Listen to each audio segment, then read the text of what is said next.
All right, for this next section in GBLP, we're going to talk about sustained skill development. And what this really comes down to is a handful of different pieces, but the first piece is the most important.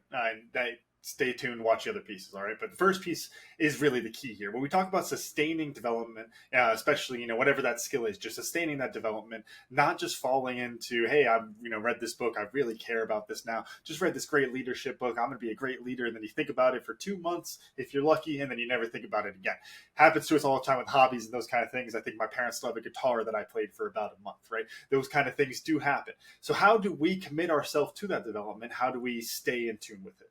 And one of the biggest keys, like I said, is the idea of improving daily. Not trying to stretch it out to this big thing of, hey, here's all the goals I need to hit, and I have to think about all of these books I've got to read. If I'm going to be the greatest leader ever, then I need to read a book every single day. And so I need to make sure I'm reading 365 books a year. And if you start thinking like that, you're going to drive yourself crazy. The goal gets so big that it gets terrifying. Going back to that guitar that's in my parents' basement somewhere, what happened to me, actually, they probably sold it, but what happened to me and what happens to, I think, a lot of people in different skills, but I think guitar is a fun example of it, is what I like to call the Freebird effect. And what it is I was raised, I'm a classic rock junkie, was raised on classic rock, right? So growing up, I loved guitar, I loved rock and roll, listened to Led Zeppelin, Leonard Skinner, all that kind of stuff, right? So I get a guitar and I go, I want to play Freebird. That's awesome. That's exciting. I would love to play Freebird. I still would love to be able to play Freebird. But if you're measuring yourself against Freebird, what happens is, even though you can play Hot Cross Buns, or in my case, you can play the intro for Smoke on the Water, right? Even though you can play a little bit of that, you can't play Freebird. And you're always measuring yourself up against Freebird. And it's really hard to stay dedicated at a craft early on when you feel yourself looking foolish, when you feel yourself struggling. It's really hard to compare yourself to the biggest thing. Thinking about that Freebird guitar solo every time you're trying to figure out how to play some basic chords, right? You're going to feel down on yourself. You're going to feel that big gap between where you are and where you want to be. And because of that, you are not going to commit to the process. So the key here to sustaining that development, whether it's guitar or leadership, whatever it is, building on that skill, is focusing on it one day at a time, right? So it's just getting a little bit better every day, putting in a little bit of extra work, practicing just a little bit every single day. And, we'll talk a little bit more about this later, but that idea doesn't even necessarily have to do with one skill. If you take a mindset of improving daily and you're always looking to improve at something each day, you're probably going to stay committed to that other skill too, because that's going to be one of the things you do. I don't play, I don't play guitar, but for this hypothetical example, sorry, I don't play guitar, right? But for this hypothetical example, the guitar, I'm not necessarily going to play it every single day, but on the weekends, I'm jamming a bunch, right? And that's going to be the days where I really want to move forward on that. During the week, maybe I want to work on my leadership skills, other aspects, right? So we hit those different types of skills, but at the same time, it's the idea of just improving every single day. And if you get better every single day, that compounds and it makes a really big impact, right? So don't want to talk too much more about improving daily. We talk a bunch about that in the paid version of GBLP. So if you want to learn more about that, go to 10xtrateam.net/GBLP, sign up for that. But more of the free stuff here that I want to talk to you about is the idea of looking for opportunities to learn. So when you start this mentality of improving every day, and you're always looking for different ways to improve every single day. Hey, what is the one thing I can get better at today? And you're asking yourself that question every single day. What it does is it trains your mind to look for opportunities to get better, opportunities to learn. We talk about it all the time with 10 Extra Team podcast and, inside of our other coaching programs. We talk about the red truck effect is what we like to call it at Drive and Purpose. The idea that you may never see a red truck on the road, but as soon as you buy one or you think about buying one, all you're going to see is that red F-150 everywhere you go, right? Because now that you're looking for it, you're going to see it everywhere. That red truck effect, it can be a negative thing. If you're looking for negativity, if you're looking for reasons to be pissed off, you can find that too. But then also it can be a positive thing. If you're looking for opportunities to learn, you're going to find those opportunities to learn. And I think the best example from this, because you can always learn something, is every single interaction you have with a person. And this is, I would say, almost a thought experiment level. Maybe you can't do this all the time. Prove me wrong in the comments, I guess. But you can always learn something from another person. I talk about this in terms of leadership all the time. Even crappy leaders, crappy managers, they can teach you how to be a better leader because they can show you what not to do, right? They can, that negative example can be a very positive thing for somebody. We need those negative examples just like we need positive examples. We need to know what not to do just like we need to know what to do, right? So you can learn that from anybody around you. But then also the real key to developing the skill is take it outside of leadership, take it outside of management, take it outside of business, take it outside of your kind of core skills or your core areas of focus, and just think about other things. If you are sitting there with somebody and somebody comes up to you at a coffee shop and is talking, weird hypothetical, bear with me, but they come up to you and they just start talking and blabbing about all this kind of stuff, and you're just thinking like, gosh, why don't this guy shut up? What is he even talking about? Has nothing to do with me. Whatever it is, right? You flip that and go, okay, what can I learn from this guy right here? Hey, negative example, I could probably learn that I shouldn't go up to strangers at a coffee shop and just start talking to them because I feel really weird right now. So I don't really want to go do that to somebody else. Boom. There's something you can learn, right? Also, there might be some genius inside of that rambling from the person in this hypothetical, right? That's another piece of it. There's all these different things that you can learn. But if you tell yourself that you aren't learning, if you tell yourself that that person's an idiot, you can't learn from them, or you completely shut things off, then you close yourself off to all of that learning. Again, even if it's a negative example, paying attention to that example can help you a lot with the way that you want to improve yourself. And the other aspect there is to not get so wrapped around your own skill set that you don't look for these other areas. And I'll talk about this more in a second, but branching out is really important. You need to look at other examples. You need to look at other industries, other types of leadership.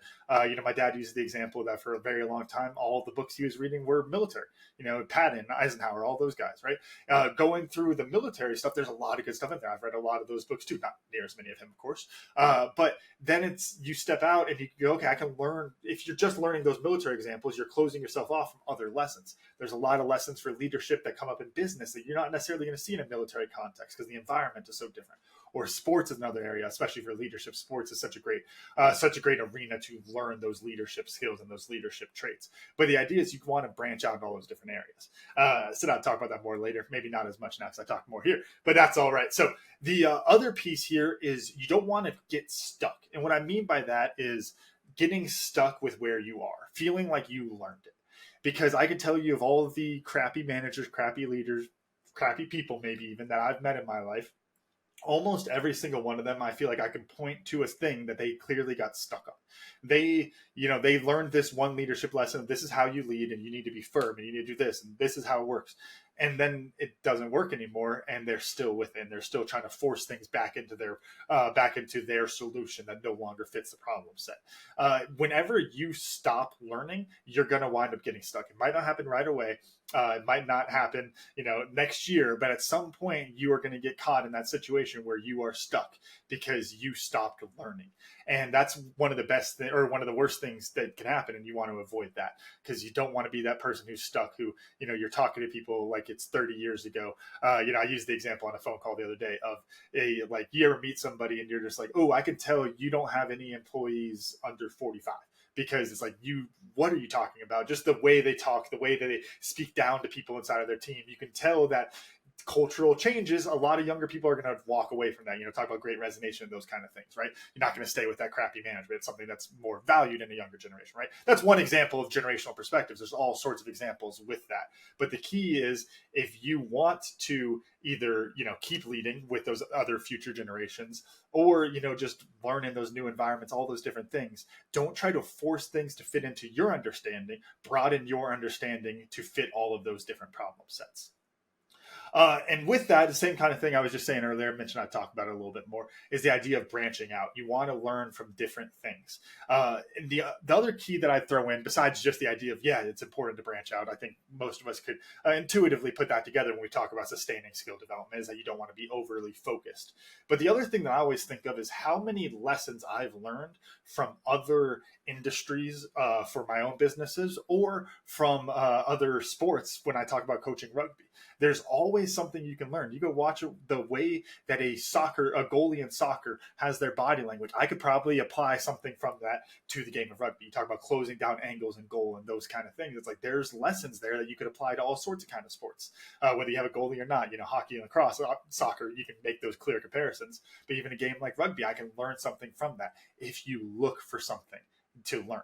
Right? If you are always looking for that opportunity to learn something, then you're going to be able to find it in all of these different areas, whether it's sports or in business. Some of the best business ideas, and it's kind of a joke because I think it became a kind of like a joke pitch of like, we're the Uber of food. We're the Uber of I don't know, rugby, easy examples, but or not, that one's not a great example. But anyway, the idea of just like, oh, we're the Uber of this, we're the Uber of this. It's kind of got played out a little bit. But the idea being you can look at something and go, okay, I see a business model there. And then I could see how I could flex that business model to fit into this industry. Or, oh, hey, we have this problem inside of agriculture. And if we just take this idea from a, networking business, we might be able to plug that in here and solve our own problem, right? You have to look at different industries because those different industries have different problem sets. And with that, they come up with different and creative solutions. And when you start to kind of cross train through that, we have a great video on cross training. Y'all go look it up. But if you think about it as cross training, learning from all these different industries, then applying it back to what you do, you're going to reap a lot of those benefits because you're going to come with a lot more creative solutions. So that's a big key there. The last piece, and I talked about this a little bit as well, is the idea of the different life categories. Don't force yourself to only be learning one skill. Don't go be all about business. Don't be all about rugby, whatever it is, right? You don't want to dive all into something like that, at least not for a super long time. What happens is you can wind up into that kind of freebird effect thing. 2, you miss out on the cross-training aspects of learning from different areas. But 3, you might just straight up drive yourself crazy. If you are only doing one thing every single day and that's all you're thinking about, yeah, that obsession might pay out in some way, but there's going to be some negative aspects also. So it's important to branch out your skill development and your personal development into your other life categories. And when you think about the idea of improving daily, this is one of the things I talk with my clients about a bunch, is the idea of it's like, Monday through Friday, I'm improving in business. For my schedule, Monday, Tuesday, Thursday, Friday, Saturday, I'm getting better in rugby. On Wednesdays, when I'm not getting better at rugby, I can focus on some personal development and I can read some philosophy, right? On Sundays, when I'm not doing any of those things, I'm focusing on my family and building our house, working on house projects, those kind of things, right? By breaking it up and looking at those skills in those different life categories, it gets a little bit easier to plug them in. And then also the idea is usually the life categories are also a little bit of a reprieve from those other areas of your life. So if you're stressed out in work, it might be nice to go think about,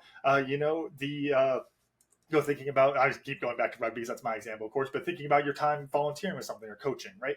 It might be good to go work on a house project. I can tell you if I hit a wall, not a literal wall, but if I hit a wall with work, sometimes I will go do something around the house. I may go work on my shed for a little bit, start building something, go spend an hour out there, get my hands dirty working on something, and then come back in. And it's like, okay, I'm reset. I can get back into it. That same idea goes with the idea of improving daily. We want to look for those different areas because they kind of compound and help each other a lot. So that's really the keys there to sustaining your skill development and not falling for that freebird effect of getting so excited that you see this really big shiny object that you want to work towards, and it may be super valuable. You do want to work towards it, but if you're thinking about how far you have to go, you're going to drive yourself crazy. You need to focus on improving daily. Once you do that, you can teach yourself to look for opportunities to learn. If you're doing that, looking for opportunities to learn, you're not going to get stuck. You're not going to get left behind as things change. And one of the other ways to help you not get stuck is to branch out, kind of go for that cross-training element of looking what other industries, other businesses, other sports you can learn from and apply to your own life. And then the other way you can do that is also think about your different life categories. You want to improve every day, but it doesn't mean you have to get better at business every day.